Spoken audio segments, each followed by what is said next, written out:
Hi there folks, welcome to Dunsy's Guitar World, and welcome to what was going to be an unboxing video. I mean, I had a box, and I unboxed it, and I filmed it, and the blooming card, video card, my camera, the SD card corrupted.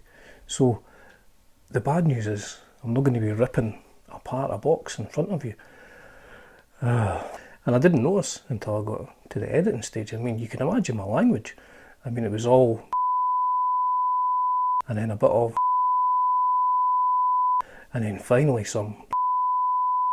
You know, I was turning the air blue with my language. So in the upcoming video, when I'm talking about guitar number 1, I'm talking about this 1990s Bills Brothers Les Paul. Now, it's not actually Japanese, it's made in Korea by Cort, I think, who made some of the Grecos, and then they made the Epiphones as well. So I mean, it's a nice guitar. It doesn't have an ebony fingerboard, it has a rosewood fingerboard. Now, I've had one of these before. There's a video up there. I felt sad voicing that video, and that's my old cat. I mean, he wasn't even very old, he was only 4 when him and his sister passed away. Tragic. Anyway, so yes, Bills Brothers LPC 55, I think. Made in the 1990s, made in Korea. Now the pickups are not great in these guitars. I found that out when I got the other one. I took it to band practice, plugged in, and it was just microphonic feedback. Pickups themselves are actually like sealed units, you can't take the covers off. So there's not really much you can do to stop the microphonic feedback. So what I did was I put Seymour Duncan's in this one. It sounds fantastic. And I did indeed take it to the gig on Saturday. I was playing a gig Saturday night there. And I was going to use it, so I plugged it in for sound check, but that'll be part of the video. So when I'm referring to guitar number 1 in the video, I'm referring to this, and when I'm referring to guitar number 2, I'm referring to this 1977 Aria Pro 2 LC 550. It's a 1977 catalogue there. Now I think the only difference between the 500 and the 550 was the 550 has gold hardware, but there are serious issues with this guitar. All the controls are completely seized, don't move at all, and they're on a circuit board as well, so I'm going to have to change all of those. It seems to play okay with the 5 strings that it came with, but it's crusty. This is a crusty guitar, not Krusty the Clown, it's a crusty guitar. So this is going to take a bit more work before I get this going. I'll probably make a video about doing this one up. So it's really a tale of 2 guitars, if you will. A guitar, the Bills Brothers Les Paul, which new pickups. I was already playing it, well, almost playing it at a gig on Saturday, and the guitar number 2, the Aria Pro 2 LC 550. That's my washing machine going on. My wife's put the bloody washing machine on when I'm trying to do a video. So on to the video. My apologies if it's a bit choppy and kind of all over the place, but I've had to film on about 3 or 4 different days just to try and get it working. And at the end, what I've done is I put a quick heavy metal tune, which I wrote in about 5 minutes. I did that on the Bills Brothers Les Paul with Seymour Duncan. So here we go. Let's see if Bills Brother rocks.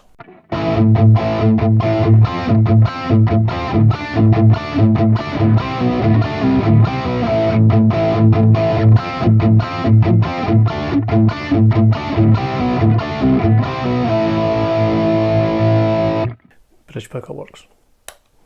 Middle.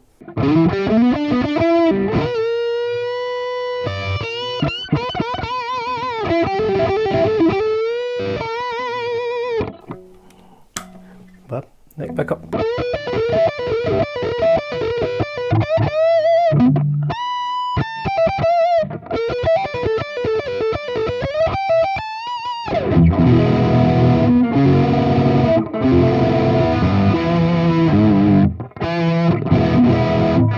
I need to put new strings on, obviously, so that's Bills Brothers Les Paul.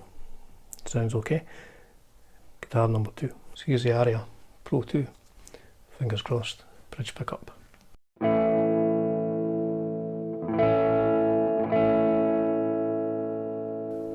The pickup control is actually completely unmovable, totally seized up. So we're at very low volume. Now we're in no volume. Middle.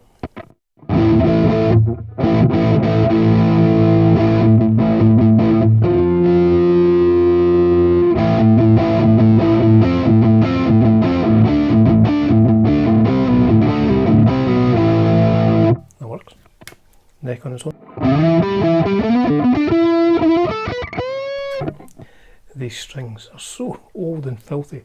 I'll need to take a shower after this.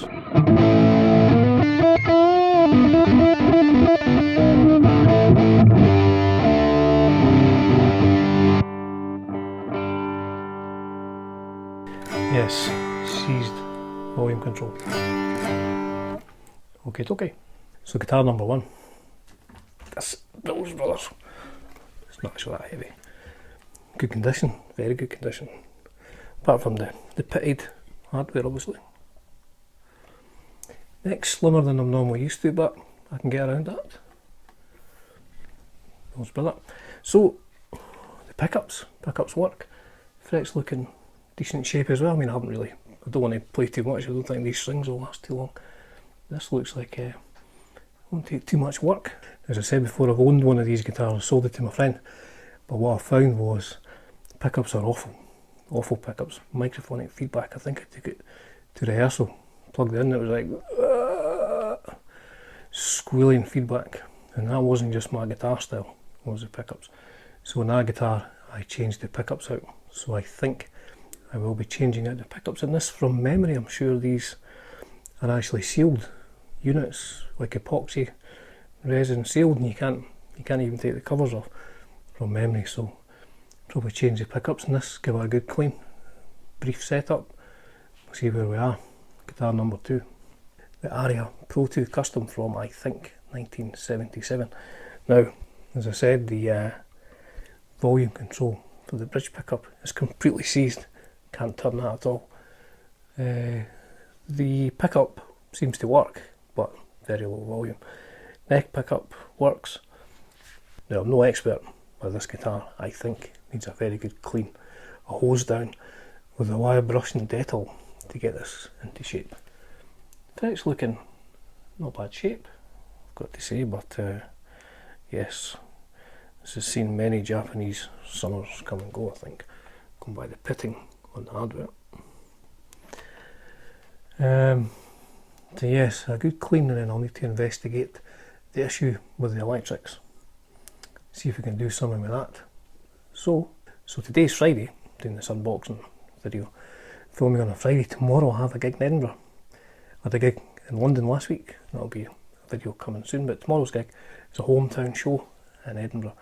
I think what I'll try and do is, I'll try and get one of these two fine guitars up to speed, playable by tomorrow. Maybe even use it at the gig. So I mean, that would be guitar arrived yesterday, unboxed today, fixed, perhaps playable on stage tomorrow. Who knows? I'll spend tomorrow afternoon going over these, see which one's a prime candidate for getting fixed up and ready to go, if indeed it is possible. So tomorrow I'll film me looking at which one I'm going to fix up, and I'll join them seamlessly together in this one video. It's like Hollywood magic, you know. When you watch Titanic, the film, that wasn't a real ship that was sinking, you know. Hollywood magic. Back in a bit. Back to today. So I did indeed get this guitar fixed up. Bills Brothers Les Paul. Seymour Duncan's, took it to sound check, plugged in to the orange amp I was using, and the blooming output jack was cracking like nobody's business, and at one point it was just squealing feedback, and the rest of the band on stage were like, "Whoa, Dunsy man, whoa, what's going on?"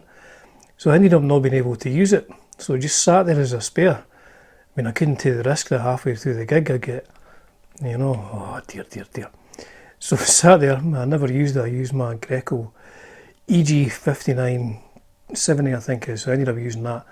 And this sat there, and I mean, I was hoping I didn't break a string on my Greco, because I thought, last thing I need to do, because I was really busy, is plug this in when I break a string on my Greco and then it doesn't work. So that's just how it goes, folks, you know, it's one of these things. So it was this close to unboxing, fixing and using the guitar within 24 hours. I used it for a song at soundcheck and it was fine, but you know, you can't take the risk in front of the paying public, making a fool of yourself. So apologies once again for the stop-start nature of this video, but it's been quite traumatic trying to get it all together. Blooming SD card stopping working and everything like that. But the option is, I got two guitars. One, Bills Brothers Les Paul, almost works. You know, change the pickups. I would definitely change pickups if you're going to get one of these. I've got to fix the output jack. The Aria Pro 2 needs some serious work before that's going to be used on a stage anytime soon. So coming up next is a quick heavy metal song I put together. It's no great shakes, I'm not showing off, but it's just to let you hear what the Bills Brothers Les Paul sounds like with Seymour Duncan's. Thank you once again for tuning in, folks, and your patience. It's a privilege and a pleasure, as always, producing content on YouTube and Dunsy's Guitar World. Cheers for now.